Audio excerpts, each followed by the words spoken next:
नमस्कार, आप live cities देख रहे हैं। मैं हूं गरिमा भारती।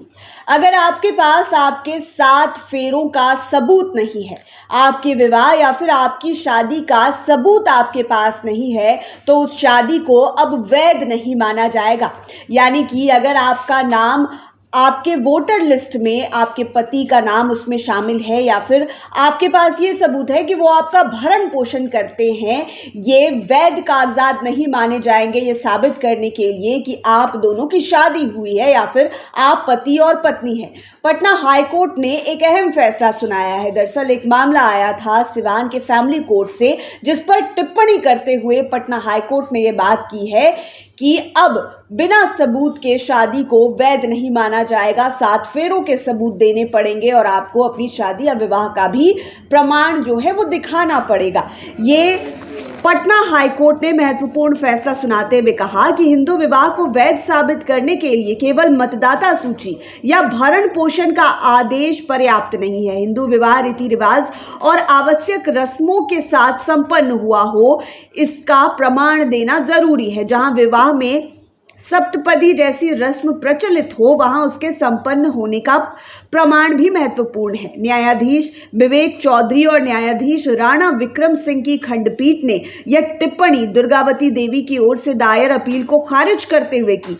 अदालत ने सिवान फैमिली कोर्ट के उस फैसले को बरकरार रखा जिसमें महिला को प्रतिवादी सचिता चौधरी की कानूनी पत्नी मानने से इनकार कर दिया गया था। मामले के अनुसार दुर्गावती देवी की शादी 22 मई 1990 को सचिता चौधरी के बड़े भाई सुरेश चौधरी से हुई थी। सुरेश की 1997 में मौत हो गई। महिला का दावा था कि इसके बाद परिवार के दबाव और सहमति से उसने सुरेश के छोटे भाई सचिता चौधरी से दूसरी शादी की और दोनों पति पत्नी के रूप में रहने लगे।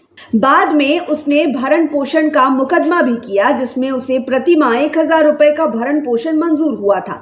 सचिता चौधरी ने दूसरी शादी से पूरी तरह इनकार किया। फैमिली कोर्ट ने साक्ष्यों की समीक्षा के बाद 26 फरवरी 2020 को महिला को उनकी कानूनी पत्नी मानने से इनकार कर दिया। हाईकोर्ट ने साक्ष्यों की गहन समीक्षा करते हुए यह पाया कि महिला अपने कथित दूसरे विवाह की तारीख, स्थान और विवाह में हुई रस्मों का स्पष्ट विवरण नहीं दे सकी। उनके गवाह भी यह नहीं बता सके कि विवाह कब और कहां हुआ तथा कौन कौन सी धार्मिक रस्में निभाई गई।